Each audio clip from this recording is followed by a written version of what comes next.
championships ends, everyone takes, I don't know, a half breath, and boom, you're gone out to Indianapolis. Underrated city.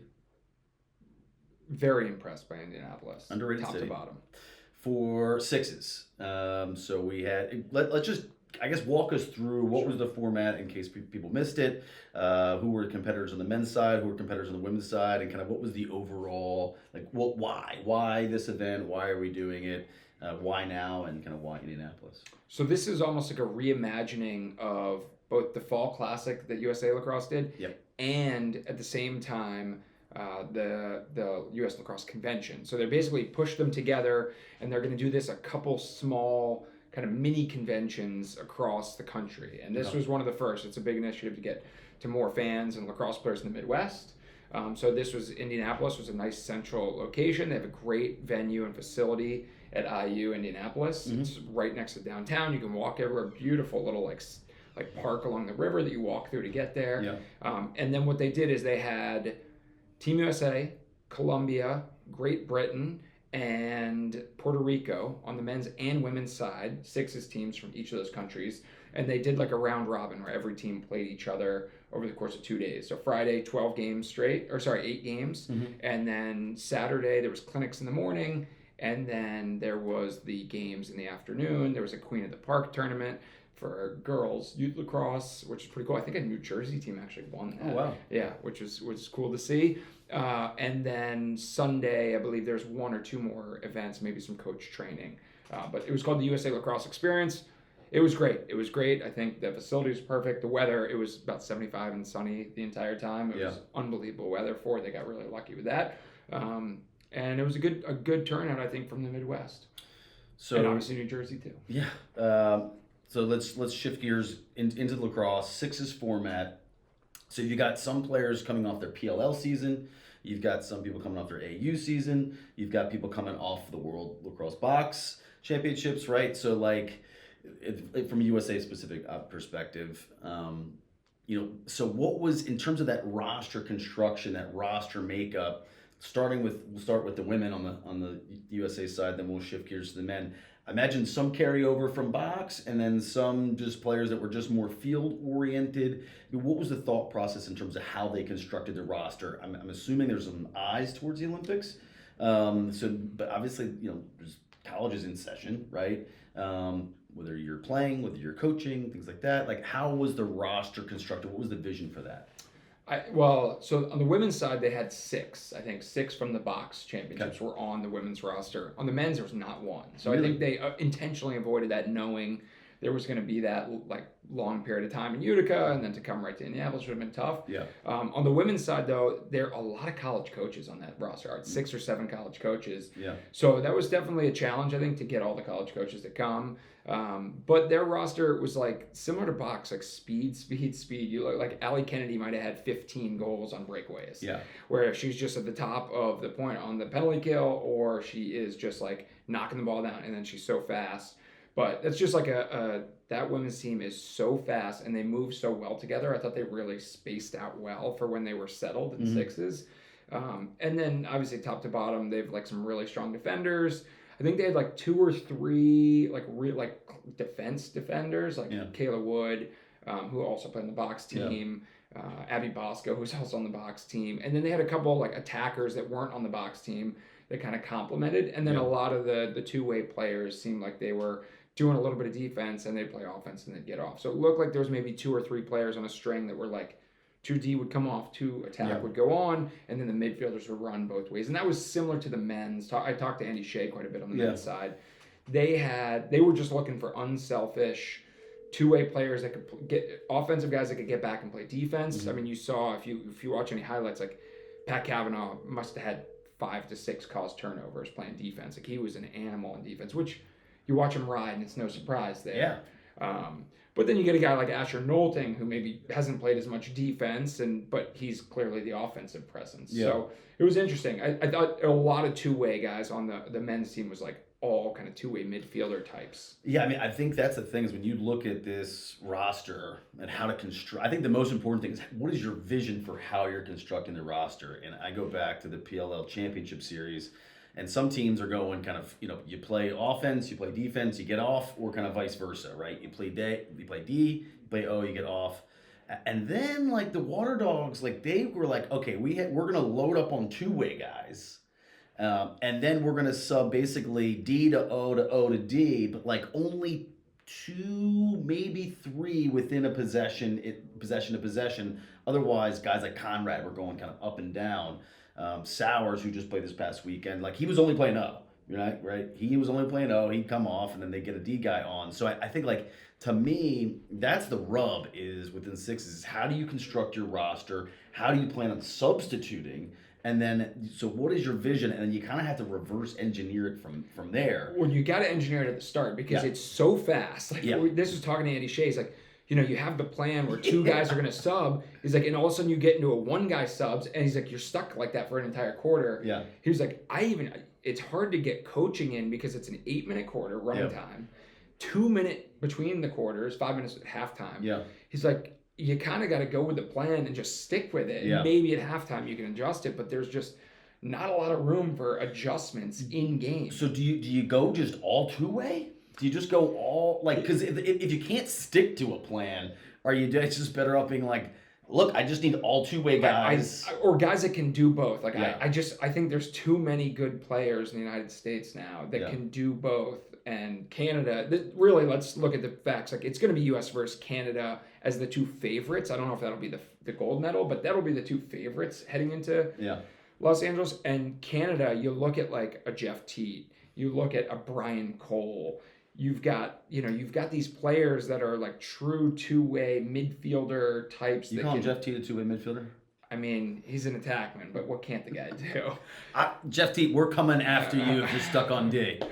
No, but I mean, I think that's what the U.S. has to game plan for. Yeah. Can they defend the two-man game of Canada and then push the pace and score enough with their guys? Like Challen Rogers is probably a better example than Jeff Teat, maybe. Zach Currier would be another example. But they just have like those studs, and I think the U.S. has plenty of those guys, and it was evident this weekend. One notable absence I thought was Connor Kirst. Mm-hmm. He was on the box team, so they didn't bring him out, but he was an all-world box player, can push pace on offense, plays really tough defense too. Schematically, when you look at offense, usually you see all five players kind of in front of the cage, and then you got like a two-man or two-woman one side, and then a three-man, three-woman kind of other side, with some wrinkles and variations. Like last PLL Championship Series, you saw a little bit more action behind the cage. Mm-hmm. What did you see in terms of overall strategy, offensively? Was it that kind of two strong side, three on the other side, or was there more variation, to that with formations like a 1-3-1 or a 2-1-2 or something like that? Yeah, it was more of the 3-2, but I thought what they did, and I talked a little bit to Cole Kirst about this. They would kind of have a guy, if you flowed through and you ended up by the bottom of the crease, you could be the X transfer guy, and they would transfer through X. Yeah. As opposed to having that 5-man house on the top, having it almost behind. You run the risk there of if you turn the ball over up top, then you're in trouble.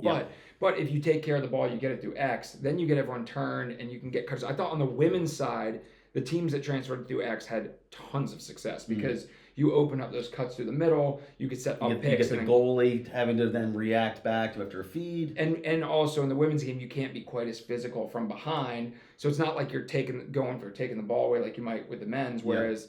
But you're still there, and then all the women up top have to get in skip lanes, and they just did a nice job. I thought the teams that went behind, primarily the U.S., but Puerto Rico did a little bit. They had a lot of success finding cutters to the inside, setting up picks, and then slipping to the inside. Defensively, all man-to-man, did we see any zone? Do you pressure out? There's no incentive... Unless except for the cause turnovers, there's no incentive in terms of pressuring because there's no 2-point line you have to defend. Right. So it begs the question: do you just pack it in, or do you want to make the game even faster if you feel like you got an athletic advantage? And do you press out and just kind of press and try to get the game even faster? I mean, what did you see? And obviously, there's some team specific stuff. I saw everything. So teams tried zone. Yeah. When you have good outside shooters, zone is pretty tough. Like Charlotte North, you cannot run a zone against Charlotte North. You just can't. Or you have to press out on her and block everyone else. But I think the couple times when people tried to put a zone against the U.S. just shot from outside and they scored. So like, I don't know if we can do this. Pressure one-on-one, I saw a fair amount of that. It was pretty effective, like on ball, push out on adjacents, packing it on the inside. Yeah. Again, that's like a matchup base, like against someone who's not as strong of a ball carrier. That seemed to backer work zone? a little bit. A backer It zone? was kind of like a backer zone. And on the women's game especially, they ran that with some success. United States, I think against some of the newer teams like Colombia, they put a lot of pressure, and it was pretty disastrous for Colombia. But they were new, and I think USA was trying it. They didn't do that against like a Great Britain, who was a lot stronger. But yeah, there was a bit of everything, which I thought was cool, and that's what is so exciting. But also to the point we brought up earlier with substitutions, like you say we're going to do something, you kind of got to stick with it for almost 8 minutes, or you can abandon it, but it's hard to adjust it. Yeah. So I see a lot of basketball crossover, right? You could go box in 1, you could go triangle in 2. I mean, you can use one scheme that was the U.S. men in the man down were in a diamond as opposed to a box, almost exclusively. Yeah. I thought that worked really well. They would pressure the top center shooter, and then obviously you got to get back for the skips across on the crease. But in box, you can't really do that diamond because guys are so good at winging across. So I don't know, can they run that against the Canadians? Maybe not. Or you're going to have to drop that back guy down, so it's almost like a diamond into a box quickly. But it was pretty effective against the teams they played running that diamond man down. And the man downs go like this. So yeah, it's just one. It's basically one. You got one shot because it's a minute penalty, 30-second shot clock, and then you can kill it if you have that one stop. Right? And you get 5 seconds to pick up the ball. Right. And then you have 5 seconds to get it out of your crease. So you essentially could take 9.5 seconds out of that penalty just by even when you give up a goal. Or so the 1 minute penalties, the goal doesn't release the penalty though. So if you score a goal and then ride it back, right. So you almost, I think, on a 1 minute penalty, your best bet is to score and then immediately try to lock if you can match up athletically to try to get a 2-for-1 there. Yeah.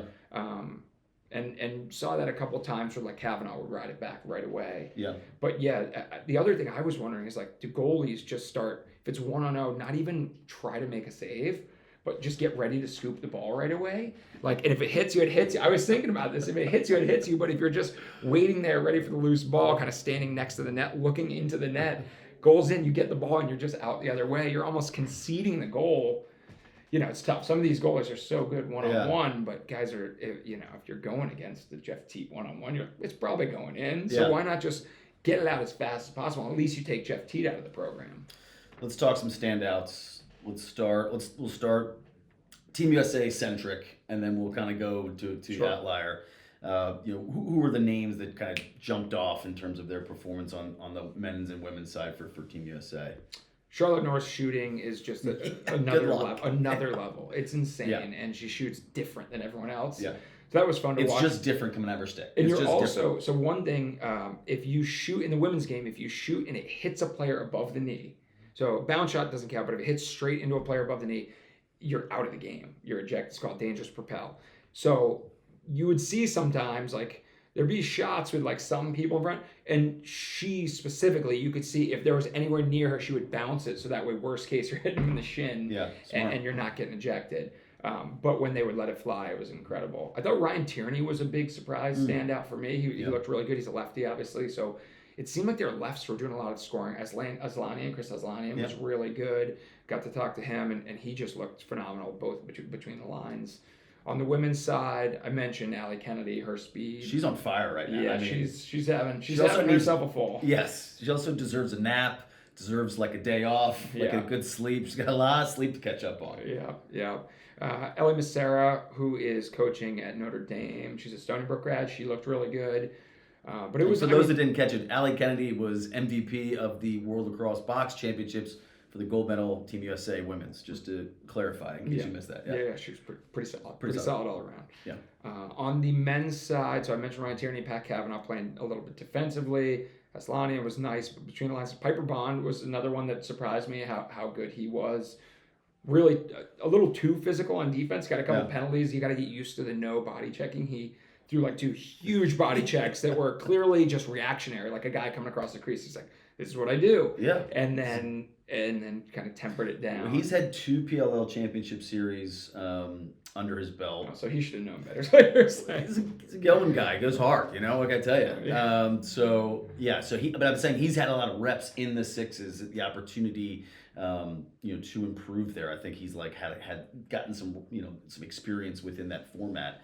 They let him play down in DC. Grant Ament too. I think playing that midfield role on the Archers this year helped his defense a lot. Yeah. Not that he wasn't a great defensive player, but these guys just it's like body positioning and knowing where to force guys and being a little bit more aggressive on defense. I think probably feel more comfortable having played midfield and some of these guys having played sixes. What I have seen, especially with the offensive guys on defense, is you kind of just assume it's going to be a train wreck. And they take pride. They're no, I'm not a disaster down here. And if you have the athleticism to stay in front of somebody, they have good footwork, right? They have good footwork. Most of them played multiple sports in school, basketball or football. So these are guys that can play sports. Yeah. And this is an up and down game where, the real question will be when they match up against Team Canada. How do they match up against a Zach Currier, who's the fastest human on the face of the earth? All right, so let's shift gears here to the best of the rest. Well, I was going to go to Indianapolis. We can go best of the rest. We'll go best. Yeah, you got to give some shout outs Colombia. Their goalie, who's actually a native Colombian, Oscar Cifuentes, he kind of helps run the team. He was really good. I liked him a lot. 11 player coach GM combo. Yeah, he was good. Alex Concannon played for them and was really good. Yeah. He got a little banged up in the second game, so didn't play the third game, but you could really tell that they were missing him when he wasn't there. Kai Sweatlick, who is a advanced player, a high school at ADVNC, and he was there and Will Mark we'll talk about with Puerto Rico, but Will is a coach with Advance, and he's a player with Advance, and so there were some young kids. Yeah. On the Puerto Rico girls side, there was a 15-year-old goalie from Long Island, Ava Calmer. She was awesome. Her parents were there. She took a really hard shot in the head in the last game, and her parents were really concerned. She ended up being okay, but it was fun to kind of see her parents all excited about She's it. 15. And she's 15, going against Charlotte North, and and the Team USA women. So they were really good. On the Great Britain side, they had a few of the box players as well. Daniel Jones, not the quarterback for the New York Giants, looked really good for them, especially in their third game. And then Puerto Rico, Will Mark was unbelievable in goal. And that when you have a really good goalie, you can do a lot more because you can just you can pack it in a little bit more, or you don't have to play quite as tight defense where you're worried about every shot going in. And then offensively, they had a good mix. Their captain, Kevin Lewis, is just a ball of energy and kind of a cool story. They were talking about this Pala Sixes event. Their goalie broke his ankle with 6 minutes left. And Kevin Lewis, before it was just like, Coach, I got this. I'll jump in net. He's the captain. He's like, I'll jump in net. Made 2 doorstop saves to ice the win, and they ended up winning that event. Amazing. And he also had a goal and assist earlier in the game. So that was pretty cool. And Coach did you ever play goal? He's like, in 8th grade. Cool.